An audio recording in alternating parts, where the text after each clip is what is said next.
जो काले मेघ की तरह सुंदर है, जिन्होंने रेशम के पीले वस्त्र धारण किए हुए हैं, जिनके शरीर पर श्रीवत्स का चिन्ह अंकित है और जो स्वयं कौस्तुभ मणि से सुशोभित हैं, ऐसे पावन कमल नयन एवं तीनों लोकों के स्वामी भगवान विष्णु को हम सादर नमन करते हैं।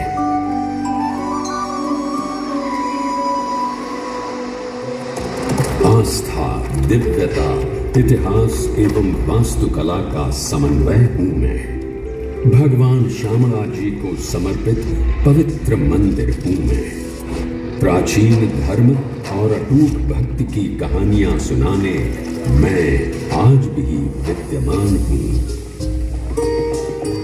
गुजरात के अरवल्ली जिले में प्राकृतिक सौंदर्य के बीच मेश्वा नदी के तट पर स्थित है मेरा ये विशाल प्रांगण, जिसके हृदय में वास करते हैं परब्रह्म भगवान विष्णु।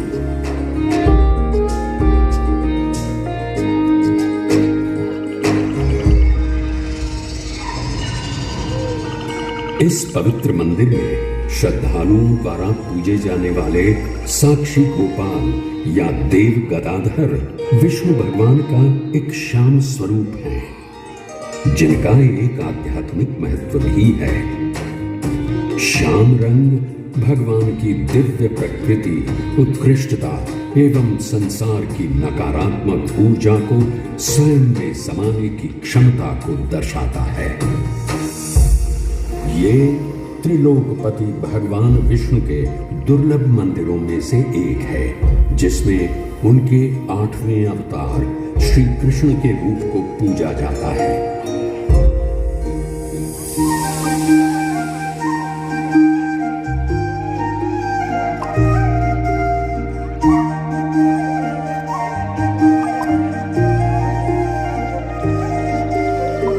इस मंदिर में भगवान श्यामला जी या कहें श्री कृष्ण चरवाहे के रूप में दर्शाए गए हैं, जहां उनके साथ गौ माता की भी पूजा की जाती है। वैष्णवों के लिए श्यामला जी मंदिर पूरे भारत के 154 प्रमुख तीर्थों में से एक तो है ही। इसके अलावा गुजरात के 3 सर्वश्रेष्ठ मंदिरों में द्वारका और डाकोर के साथ श्यामला जी मंदिर का नाम भी लिया जाता है।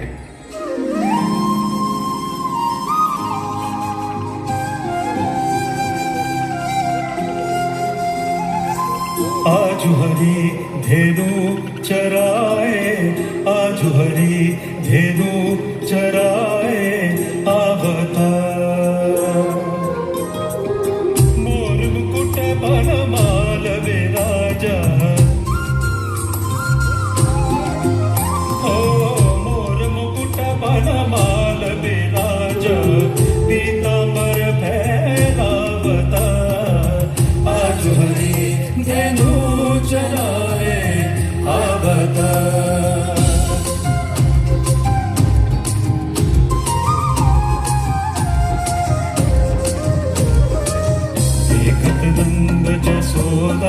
रोहिणी ओ देखत नंद जसोदा रोहिणी अरु देखत ब्रजा लोग अरु देखत ब्रजा लोग सुर श्याम गाइन संग आए मैया लीने रो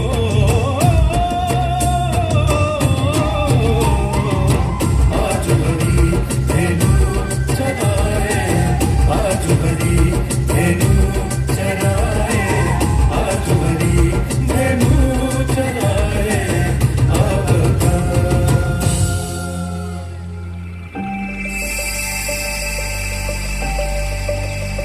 भक्ति भाव से पूर्ण इस मंदिर के निर्माण से जुड़ी अनेक किंवदंतियां एवं पौराणिक कथाएं हैं जो आज भी जनमानस में सुनने को मिलती हैं।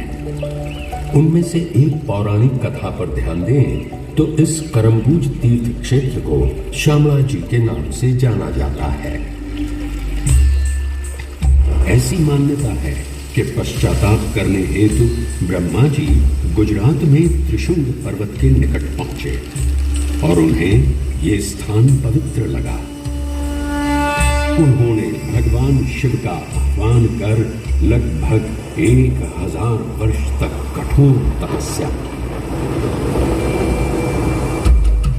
उनकी तपस्या से प्रसन्न हो महादेव ने उन्हें दर्शन दिए और उनसे एक महायज्ञ करने का आग्रह किया।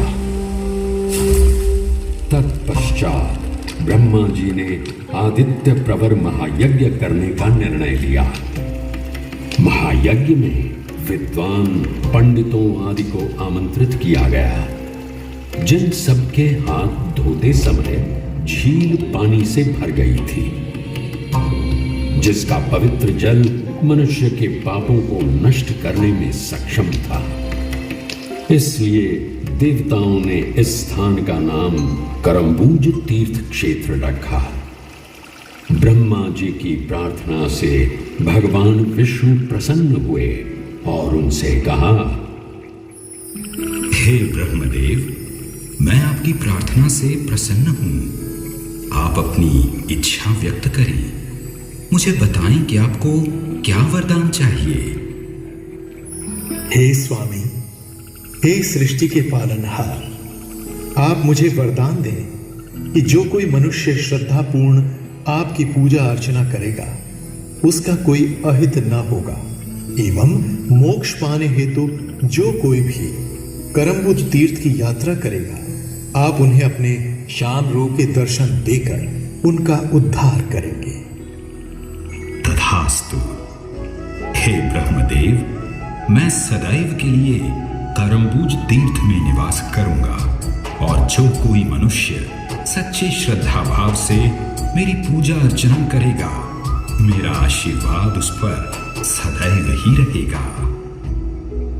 मान्यता है कि तब से भगवान विष्णु अपनी लंबी गदा धारण किए हुए अपने श्याम रूप में इस तीर्थ में निवास करते हैं। इसलिए उन्हें गदाधर के रूप में भी पूजा जाता है। ऐसी ही एक और किंवदंती है जो इस मंदिर के निर्माण का ताना बाना बोलती है। माना जाता है कि देवताओं के वास्तुकार विश्वकर्मा ने एक ही रात में इस मंदिर का निर्माण किया, परंतु प्रातः होते ही वो इस मंदिर को अपने साथ ले जाने में असमर्थ थे, तो उन्होंने इस मंदिर को यहीं छोड़कर जाने का निर्णय लिया।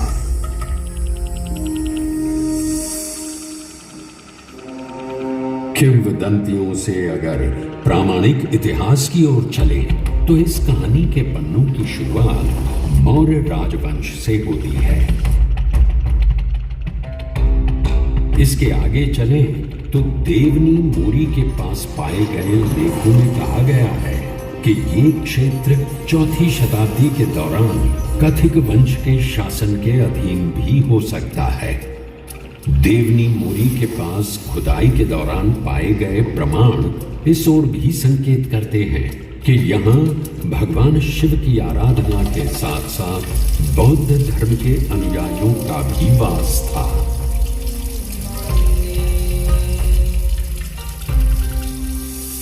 लगभग 5वीं शताब्दी के प्रारंभ में गुजरात में गुप्त काल का प्रारंभ हुआ। ऐसा कहा जाता है कि ये वही समय था जब भगवान शिव के साथ भगवान विष्णु की पूजा की शुरुआत हुई।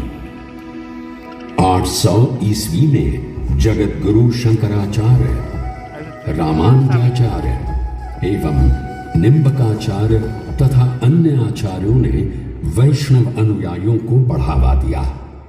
उसी के परिणाम स्वरूप तीर्थ स्थानों का नवीनीकरण हुआ, अनेक मंदिरों का निर्माण कराया गया, यज्ञ किए गए एवं श्यामला जी भी समृद्ध हुआ।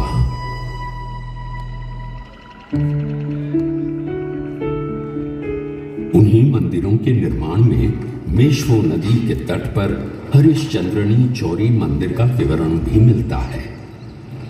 10वीं शताब्दी ईसा पूर्व में बने इस मंदिर की झलकियां आज भी देखने को मिलती हैं। इस मंदिर में एक आयताकार गर्भगृह के सामने एक बड़ा मंडप स्थापित है, जिसमें 2 समीपवर्ती दीर्घाएं हैं जो सभाओं या अनुष्ठानों के लिए स्थान सुझाती हैं। गर्भगृह की दीवारों पर कोई मूर्ति या नक्काशी अब नजर तो नहीं आती, लेकिन किंवदंतियों को माने तो यहाँ देवी मंगला की मूर्ति स्थापित हुआ करती थी। मंदिर का शिखर नागर शैली में निर्मित है। वर्तमान में मंदिर परिसर की दीवारें तो गिर चुकी हैं, लेकिन सजावटी प्रवेश द्वार यानी तोरण अब भी खड़ा दिखाई पड़ता है, जिसे गुजरात का सबसे पुराना तोरण माना जाता है। मान्यताओं के अनुसार राजा हरिश्चंद्र के विवाह स्थल के रूप में भी इस स्थान को जाना जाता है। हरिश्चंद्रनी चौरी नाम से प्रसिद्ध ये मंदिर प्राचीन भारतीय वास्तुकला के प्रमाण के रूप में सदियों से आज भी खड़ा है। समय बदला, दौर बदला। गुजरात में सोलंकी वंश के पतन के बाद एक बुरा दौर शुरू हुआ। तब धार्मिक कट्टरता के आधार पर विदेशी आक्रांताओं ने अनेक मंदिरों को नष्ट कर दिया। राजनीतिक अराजकता के उस दौर में ईडर शासकों ने लगभग 1520 ईस्वी में एक संधि द्वारा इस क्षेत्र को पुनः प्राप्त कर लिया।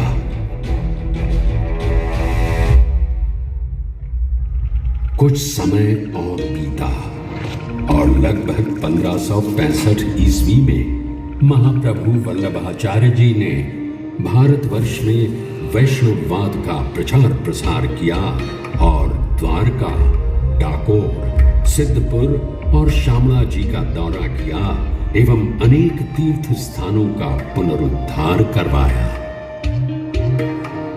महाप्रभु वल्लभाचार्य जी एक महान भक्ति दार्शनिक थे और उन्हीं के प्रभाव से तत्कालीन शासकों ने सनातन धर्म के प्रति उदारता दिखाई थी।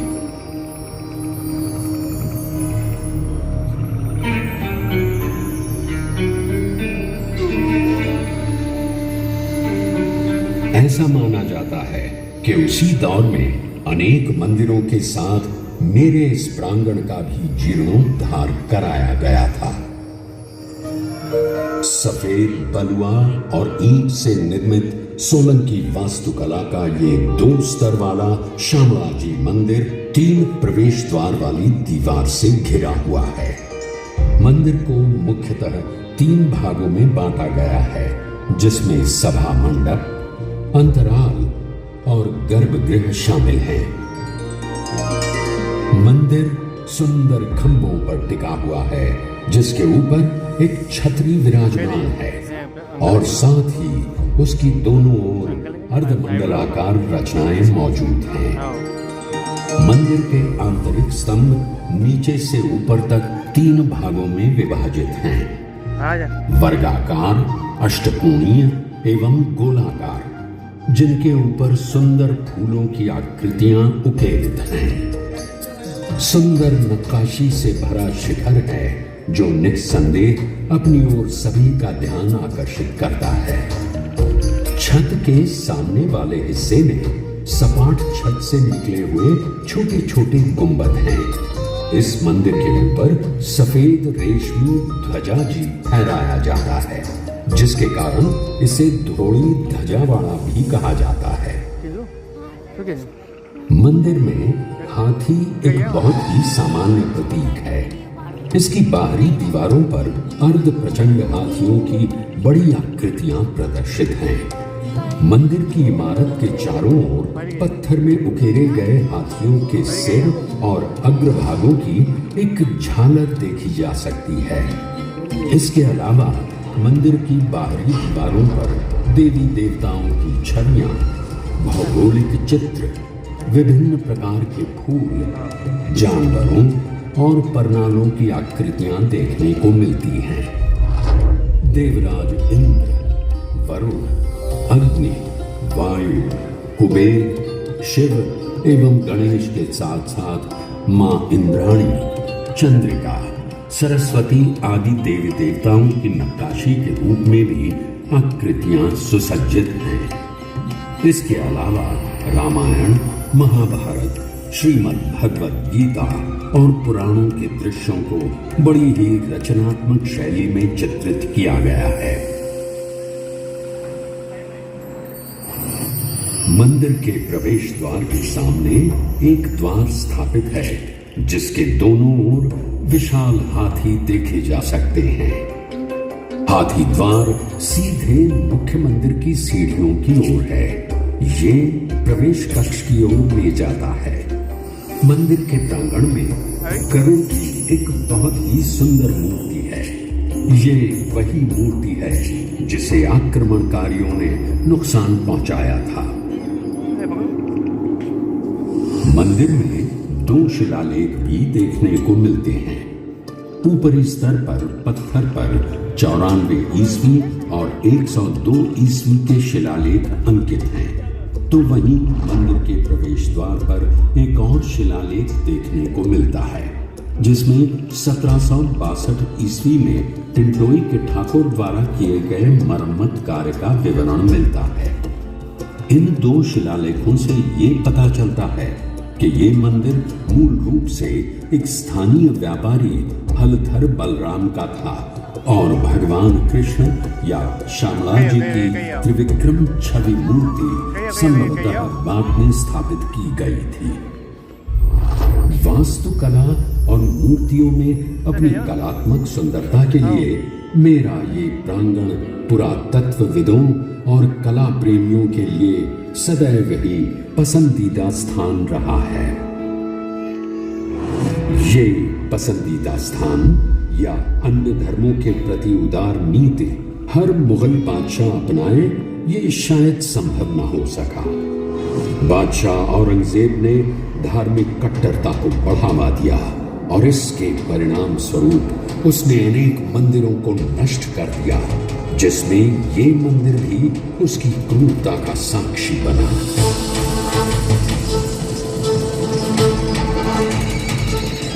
ईडर के महाराजा, ठाकुर और राजपूतों ने मुगल सेना का बहादुरी से सामना किया, परंतु वो जीत न पाए। अपने आत्मसम्मान की रक्षा अपने प्राणों से ज्यादा महत्वपूर्ण होती है। शायद यही बात अपने मन में लिए उन्होंने पुनः प्रयास किया और इस बार मुगल सेना को इस क्षेत्र से खदेड़ दिया।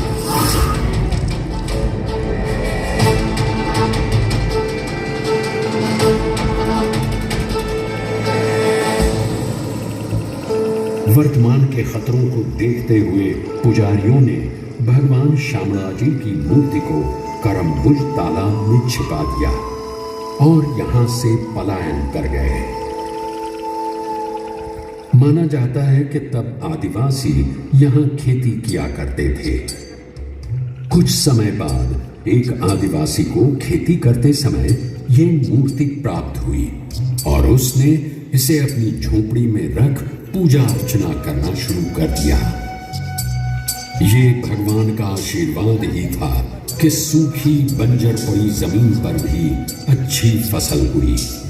आदिवासियों के लिए ये उनके कालिया देव का आशीर्वाद था। मूर्ति का रंग काला होने की वजह से कालिया देव नाम आया। जब ये बात श्री शाहूकार हरसोला वणिक शेठ कल्याण जी शाह को पता चली तो उन्होंने एक मंदिर बनवाया एवं मूर्ति की प्राण प्रतिष्ठा भी करवाई।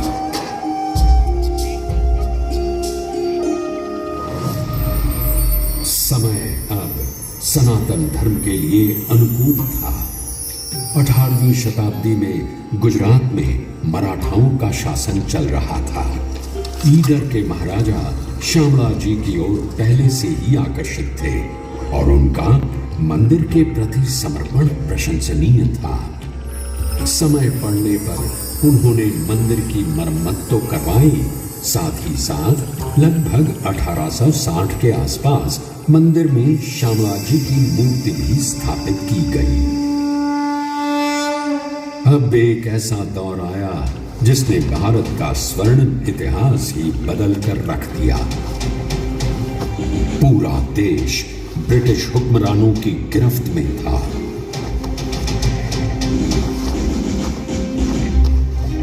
परिस्थितियां अब प्रतिकूल थी।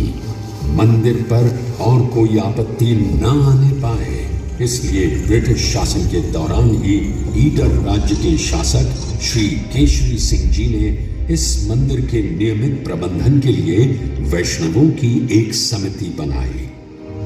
रख रखाव का भार शामलाजी के आसपास के क्षेत्रों जैसे मोडासा, सरडोई और टिंटोई के भक्तों पर डाल उन्हें मंदिर प्रशासन के लिए नियुक्त कर दिया गया। समय सदा एक सा नहीं रहता, ये बात बिल्कुल सही है, क्योंकि अब अंग्रेजों का वक्त खत्म होने वाला था। सन 1947 में भारत आजाद हुआ और उसके लगभग 13 वर्षों बाद जन्म हुआ गुजरात राज्य का, जिसके अरवल्ली जिले में मैं यानी ये मंदिर स्थापित है।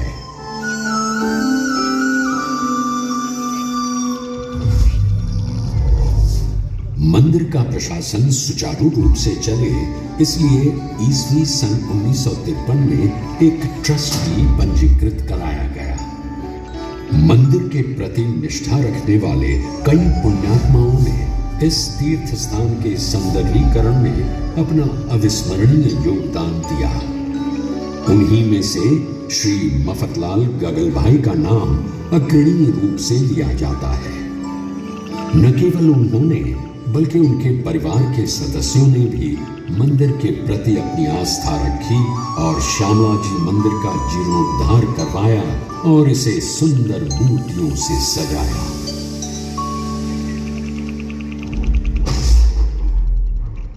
मंदिर के अलावा पुरातत्वविदों और कला प्रेमियों के लिए शामलाजी में शामलाजी संग्रहालय भी स्थित है, जिसमें लगभग 173 प्रदर्शनियों के साथ साथ पुरातत्व संग्रह भी शामिल हैं। इस संग्रहालय में इस क्षेत्र के पूर्व इतिहास से लेकर ऐतिहासिक काल तक का लगभग सारा संग्रह मौजूद है, जो यहाँ आए सैलानियों के लिए एक अनोखा अनुभव है। सदियों से गुजरात की इन पावन धरोहरों एवं धार्मिक स्थलों को जीवंत रखने के लिए भारत के यशस्वी प्रधानमंत्री श्री नरेंद्र मोदी जी, गुजरात के लोकप्रिय मुख्यमंत्री श्री भूपेंद्र भाई पटेल जी एवं तत्कालीन गृह राज्य मंत्री श्री प्रफुल्ल पटेल जी ने अपना सहयोग प्रदान किया और आज भी उनका ये सहयोग निरंतर देखने को मिलता है। मंदिर की पूर्ण व्यवस्था की जिम्मेदारी मंदिर ट्रस्ट की है, ताकि श्रद्धालु बिना किसी परेशानी के भगवान के दर्शन कर सके। मंदिर में त्योहारों का आयोजन भी ट्रस्ट की देखरेख में ही होता है। यहाँ तुलसी विवाह हो, दिवाली हो या होली, जन्माष्टमी हो या नवरात्रि, हर त्योहार बड़ी धूमधाम से मनाया जाता है। यहाँ हर वर्ष कार्तिक मास की पूर्णिमा पर प्रभु की आस्था में उजियारे का उत्सव मनाया जाता है और एक भव्य मेले का आयोजन होता है जो निरंतर 20 दिन तक चलता है। हर वर्ष लाखों करोड़ों श्रद्धालु यहाँ आकर प्रभु के दर्शन कर मनोवांछित फल पाते हैं।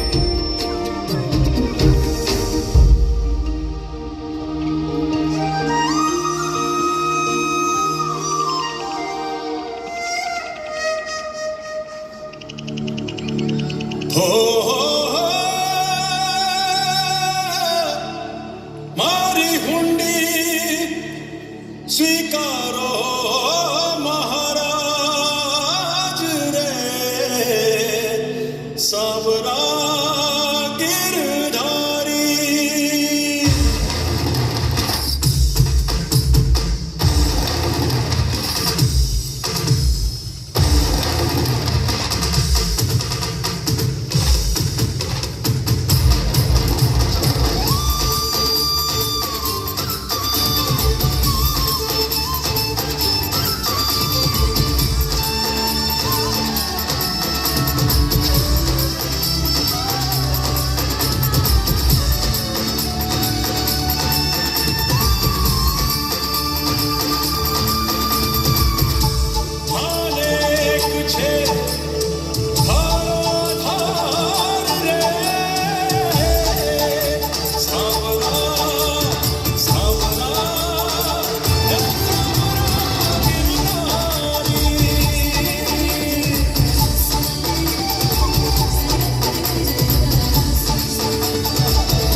प्लीज़ लाइक, शेयर और सब्सक्राइब कीजिए।